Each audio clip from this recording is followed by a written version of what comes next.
Well, living in the mountains, this was way, way back in the 40s, where my sister, brother, and I lived.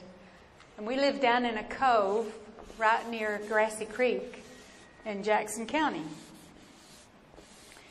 Years earlier, I was born on Cullowhee Mountain, and in fact, my grandma delivered me. And my sister was born on Wolf Mountain, which is about 20 miles by the way the crow flies. And so, living down in the valley, we were right in between the two mountains. We didn't have any electricity or plumbing. We had no water in the house. And our bathroom was out back, down a trail. And we had a hog pen down the lane, or way away from the house. I wonder why. Anyway, we had the best time playing there because we didn't have any television. We didn't have anything to distract us except a few chores. We had chickens and a cow and a horse, and we grew our own food. And our mother made our own dresses. Now, this is why we wear these skirts. You like Doreyl's skirt? Yeah. See, that was a feed sack dress, skirt. Mine is also little pieces of feed sack.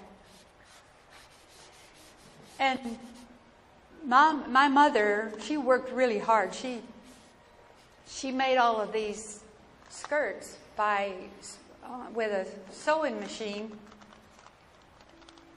that she had to use her foot to empower. It was a pedal sewing machine. It was Singer, and my great grandma had gotten that sewing machine from I don't know where, but it was old. But she made the best clothes out of that. But when we were outside playing, we had a whole mountain beside our house. And in that mountain, we had roads that was built there. And what we did was we'd take matchboxes. I was going to show you this. You remember this, you teachers? Well, this was our cars. We made roads that went all the way around. We made a whole town in the side of that mountain. And so this was a car, and we would just go, ud, nud, nud, nud, and y'all go with me. Ud, nud, nud, ud, nud, nud. Go around the mountain, and I'd get over on the other side, and I'd want to carry something back, and I needed a pickup truck. So there's a pickup truck. Ud, nud, nud, nud. Those were little things that we just made up. But I wanted a doll in the worst way. Oh my gosh. Never had a doll in my life. All my cousins had dolls. But I didn't have a doll, and there was no money to buy any doll. So I thought, well, if I'm going to have a doll, I'm going to have to make it myself. Let's see, what can I do? And I went outside, and I was looking everywhere. There's nothing that I could see that would be anything like a doll. And one day I'm out in the garden hoeing. And I put that hoe down into the ground, and I leaned on it, and I commenced to daydreaming. Y'all daydream? Well, there I was, daydreaming. And I looked out into the backyard. Now, our backyard went all the way to the horizon. It was a big backyard. And it went all the way around. The trees were leaning down close to the garden. And there she was. I saw her on the other side of the garden under some tall green leaves. I ran over there. I picked that up, that little doll up, and I put her right here in the crook of my arm, and I held her so tight I could hear her heart beating in my ears. Boom, boom, boom. Prettiest yeller cucumber you ever seen. Oh, I took my skirt and I rubbed on her, and I shined her up real pretty. Then I got to worrying about she needed some hair. So I ran out into those woods that was leaning in, and there were some grapevines, and I broke off some red tendrils from grapevines. And I laid them down around her head, and I tied them on there with a string. Had the prettiest red curly hair you ever seen. Stuck straight up. Like my sister sometimes.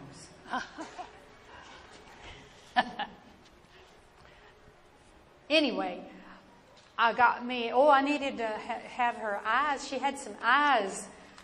So I went to the old cook pot and I I got a little piece of charcoal wood from the fire, and I drew on her skin, her eyes and her nose and her mouth. And she always had a smile on her face, because I did.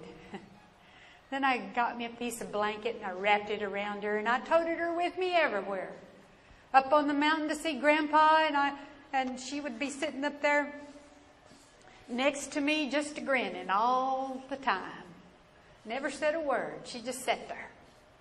And then down the mountain I'd come, and I'd slide down Grassy Creek and the falls that were there, and she would just be hanging on for dear life going down the falls. Must have been about a week before she started getting a little soggy, like her diaper was wet. So I took her and I laid her underneath those tall green leaves, and I started doing the very same thing again. And this time I started naming them. Every week for for the longest time I'd have a brand new doll. I'd name them Elmina and Sadie, after my grandma and my mama. And then disaster struck. Frost. Down came the frost, and all those cucumbers just shriveled up. And then I just couldn't stand it. I just said, I'm not going to have a doll anymore. So I went out beside the garden and I commenced crying. And then all of a sudden, here's these little feet walking up next to me. These little feet, all the way, right up to me. And this little hand went, there, there, there. There, there, there. That was my little mean brother. Y'all ever had a little mean brother? Well, there he was. He's standing right in front of me, and he said, well, don't you know if you save all them seeds, you'll have all the dolls you want in the spring? That was pretty smart for a little mean brother, wasn't it? So I gathered up all my seeds, and I dried them out in the sun, and I put them in my treasure chest, which was an old mason jar. I could see clean through it. And I had all my treasures in there that I found out shiny rocks from the creek, mica flakes from the road, buckeyes for good luck. And I had all these wonderful things. I even had buttons from the missionary, from the dress that they'd given me and I'd outgrown.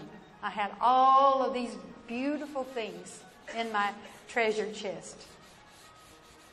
Then I need to hide that treasure chest somewhere, especially from that little mean brother.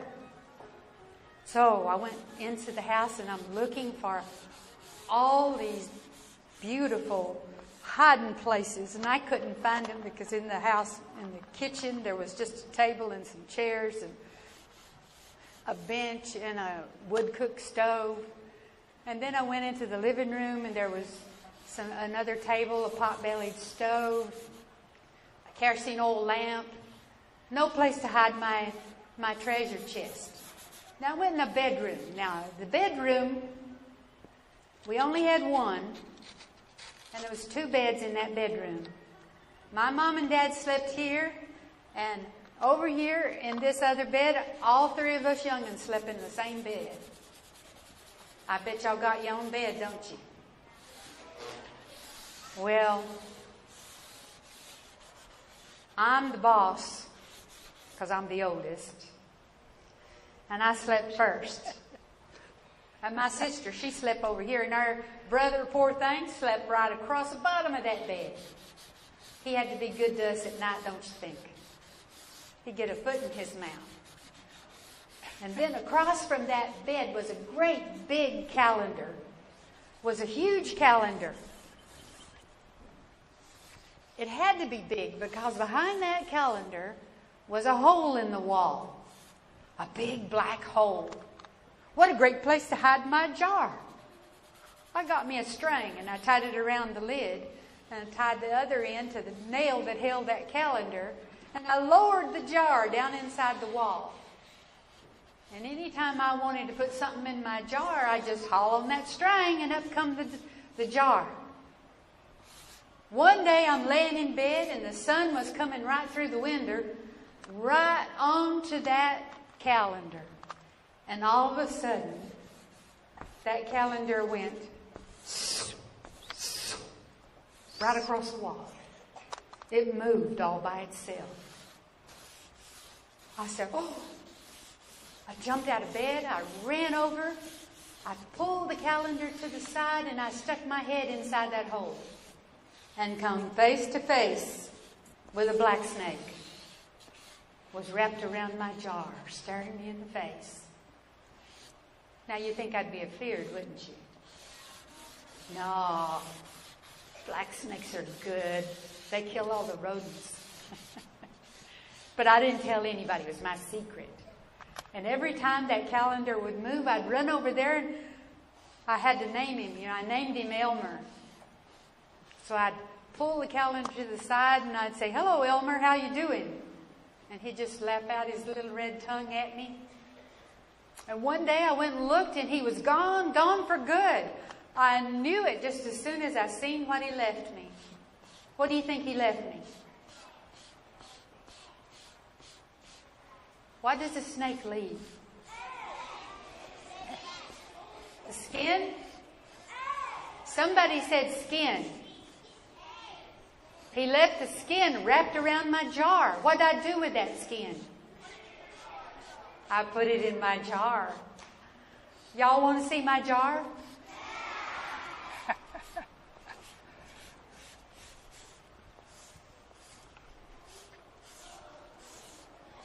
Here's my jar when I was 10 years old.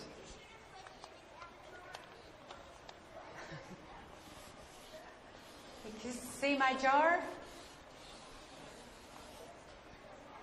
This was my treasure chest when I was 10 years old. I have a new treasure chest now. What is this? It's a book. What's my treasure inside the book?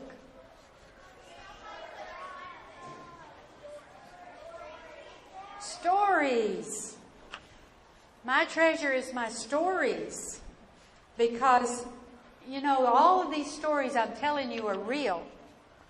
So what I did with my stories is, if I can find it here, my cucumber doll.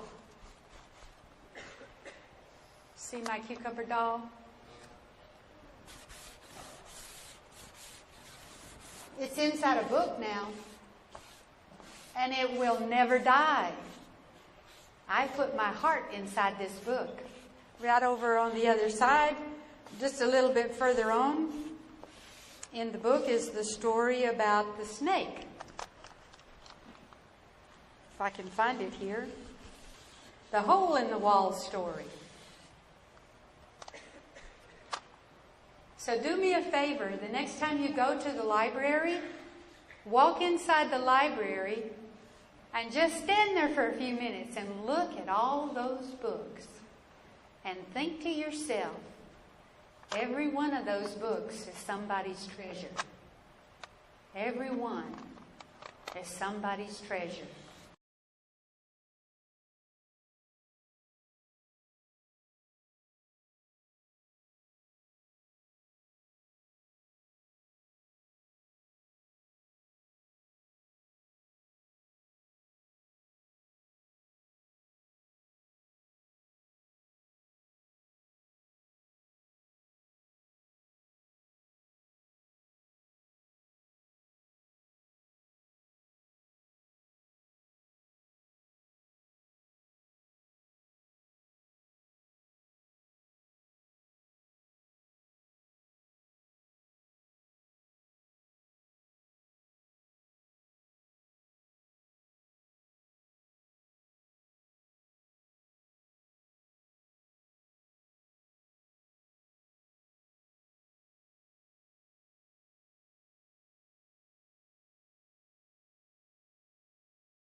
Okay.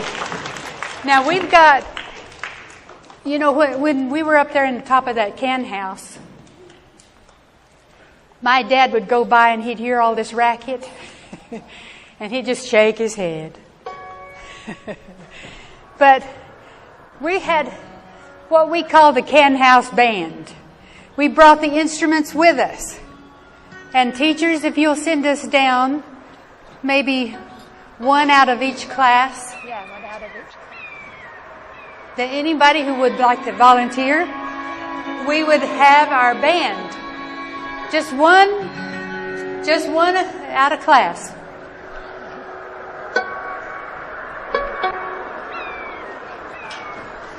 Right here.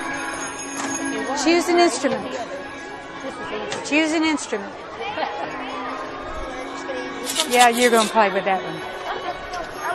You get a cowbell. Okay.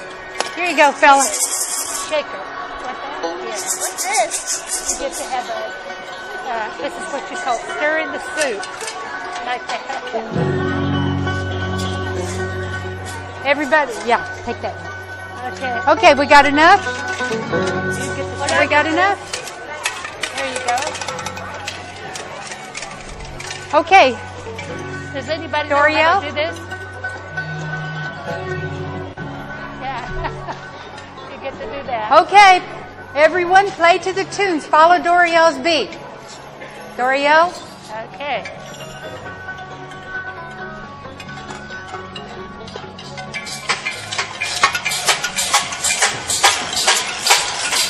Don't go too loud. You'll drown out the music.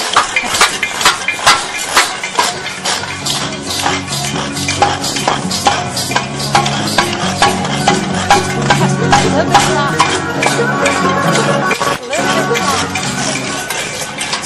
Now we're going to get into good. Make it a little bit less noise. You want to dance with me? There you go.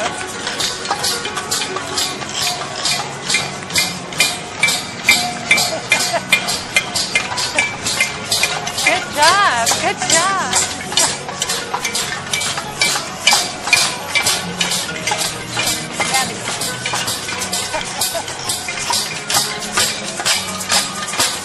Good job. The other one.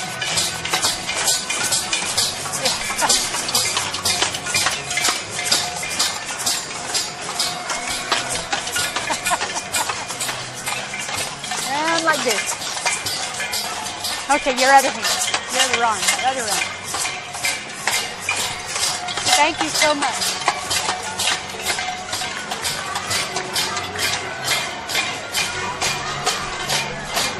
That lady with the red shirt.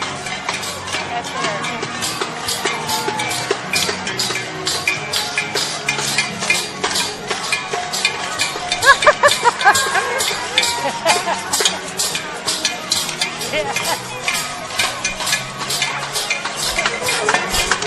Good job.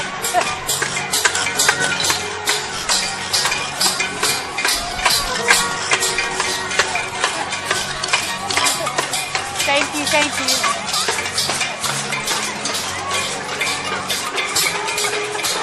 I want to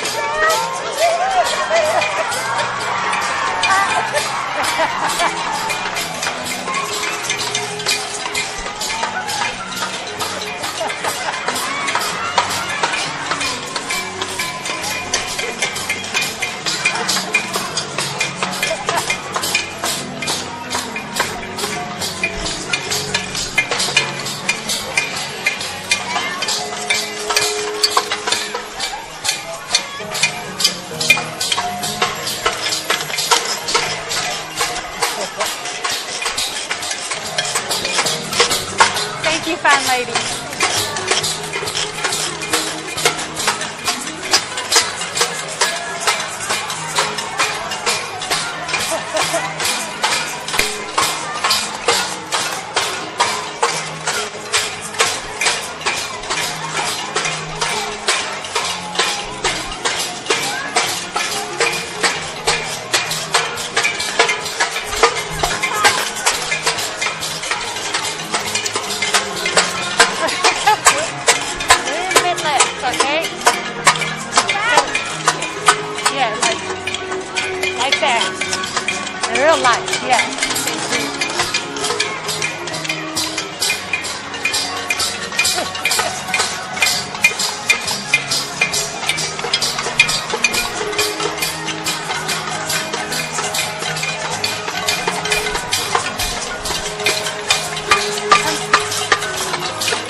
might get you.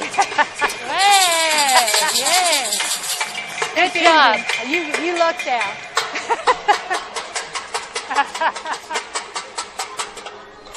Okay, guys. You can put your instruments in that I bucket. saw what you did to that pot. Let's hear it for the Kent House Band. Yeah. Put them over there. Thank you. That was fun. You could just put that down right there.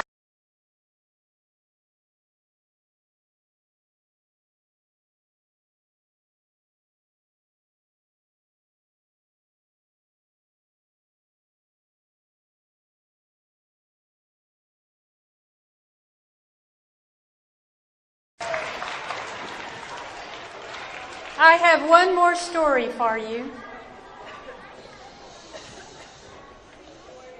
And I'm going to have to get a little serious because this is a story that hurts me every time I tell it.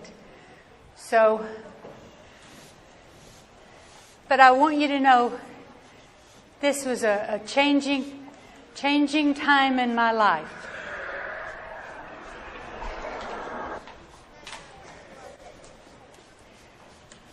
I was in the 7th grade in Tuckasegee. I had 7 students in my class. There were 3 boys and 4 girls in my class. And we graduated to the 8th grade. And I was going to be able to get on the school bus and go all the way down to Cullowhee, to the big university. And I went to school in the McKee Laboratory building of Western Carolina. Started in the 8th grade. Well, I heard tell that there were going to be 20 students in my class. I was so excited. 20 new friends I was going to have. Oh, I was so excited. You know, there in Tuckasegee, we all looked alike. We all had feed sack dresses, and sometimes we had shoes and sometimes we didn't. And we all come down off of the mountain to that little school. Well, I got on that school bus and I went past the elementary school and went on to Cullowhee.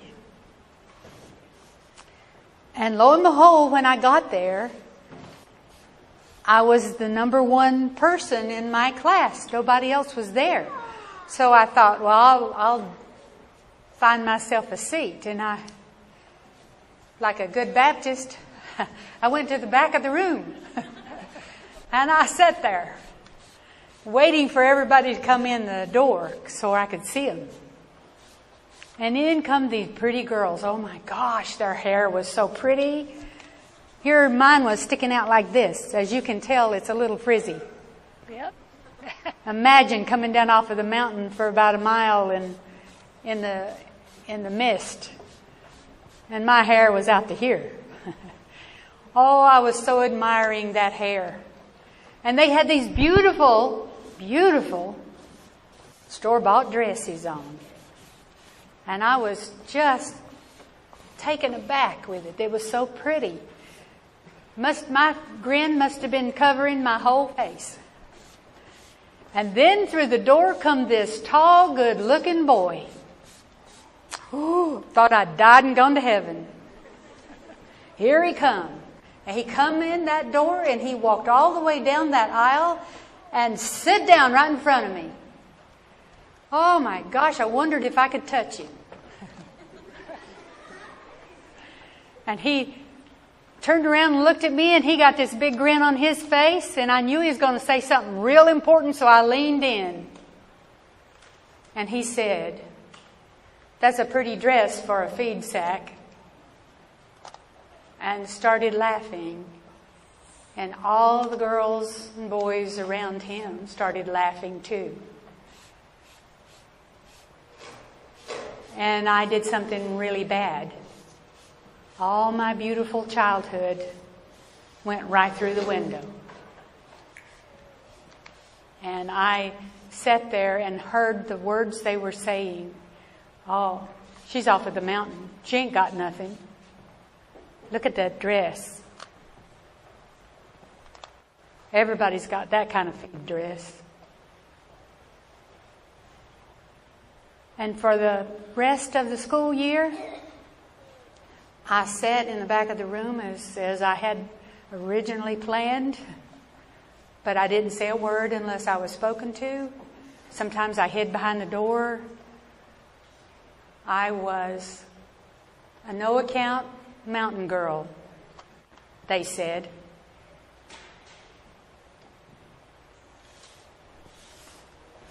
I was 30 years old. In fact, I was 39 years old.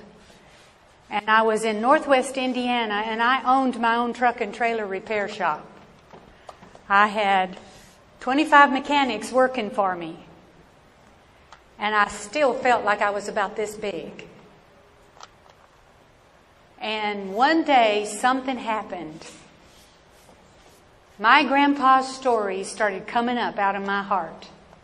They started coming up into my throat. And I couldn't talk. I could hear his voice. He said, "Save the stories. Save the stories."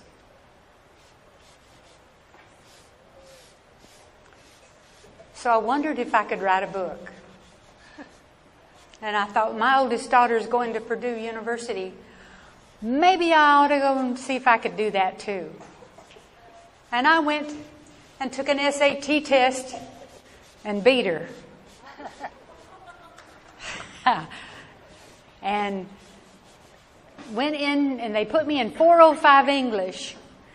And Professor Charles Tinkham was sitting across from me, and he said to me, "What do you want to do?" I said, "I want to write a book." He said, "What kind of book?" I said, "I want to write a book about my grandma and grandpa and the stories Grandpa told me. I want to tell their stories, and it's from the North Carolina mountains." And he said, "Well, do you think you can do it?" And I said, "I don't know. I've never tried." He said, "I tell you what, you go home and you write a poem, and you come back tomorrow and you read me that poem, and I'll tell you if you can write a book or not." And I thought, I've never written a poem in my life. So I went home, and my husband went off to work at Bethlehem Steel, and my children went to bed, and I got myself an intimidating looking thing, a blank sheet of paper. And I laid it down there in front of me and grabbed a pen and set my hand down on it. And I thought, why do I think I can't do this? And that scene from the 8th grade came pouring back into my head. And my hand went to writing all by itself. And this is what it said. "I ain't nobody," I heard one day. Hiding behind the door, I heard him say, "She ain't nobody, she don't work a lick. She comes from poor folks back on the creek. Her pa makes liquor, her ma dips snuff. Her kin folks bicker. Just trash, sure enough. So they threw me in a jar, I wasn't but a kid. They threw me in there and then closed the lid. And now I've got a label, this poor mountain kid. They branded me nobody. That's what they did. I ain't nobody." But something wonderful happened when I wrote that. It wasn't inside anymore. It was on that piece of paper. And I grabbed another piece of paper, slapped it down there, and went to writing again. And this is what I said. "I ain't nobody," I heard him say. "Why am I letting them treat me this way? Why was I there behind the door? Let me tell them, give me the floor." It was my kin, Bible in hand, who fought and farmed and settled this land. And my pa and ma, through their seed, gave me a lung and only books can feed. They gave me wealth that money can't buy, a pride in family and a spirit in the eye. And what Grandpa had, he gave to me. It's in my heart for the world to see. My people are strong. They made me free. They fought and won. But now, it's up to me. I am somebody. You guys say that with me. I am somebody. Say it as loud as you can. Didn't that feel good? Don't let anybody put their littleness on you. Don't let anybody put their littleness on you. And for goodness sakes, be careful what you say to your neighbor. Because one sentence can change a person's world. It can either make it or break it. Do you know how wonderful you are? Do you really know how wonderful you are? Imagine all those people who came before you, your great-great-great-great-great-great-grandma, grandpa, all the way down to your mom and dad. They gave you gifts. They gave you your eyes, your nose, your mouth, your brain. They gave you everything. They gave you what?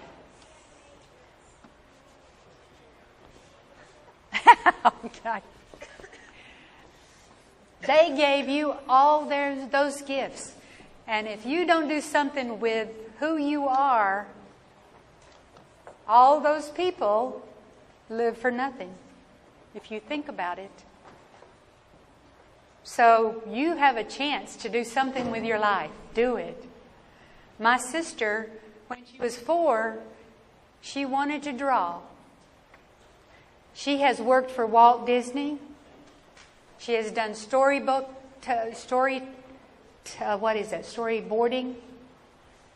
She has had artwork that's toured the Smithsonian. She has a master's degree in biomedical art, which is very rare in the United States. She can draw everything inside your body. Ooh.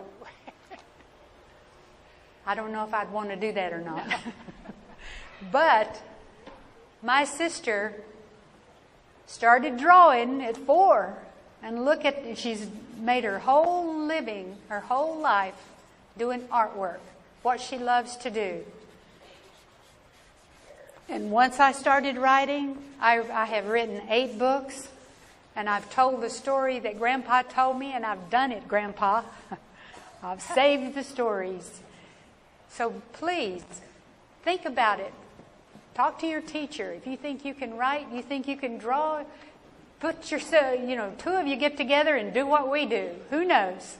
I don't know of anybody else who does this, so you need to really think about it. Doreyl, you have anything you want to say? Maybe I'll let you talk. Maybe. Well, it's really nice being here today with Amy. And I always love listening to her stories. They always seem new to me every time I hear them. And it's been 30 years since we started. So that's a lot of times to hear her story. But I love them. And I try to capture them in my artwork. And once I have it, I like to give it away. So I would like to give this to your school so that you can remember Amy's stories. When you look at them, at this, what do you see? Come on, Amy. You see stories. You're welcome. Thank you.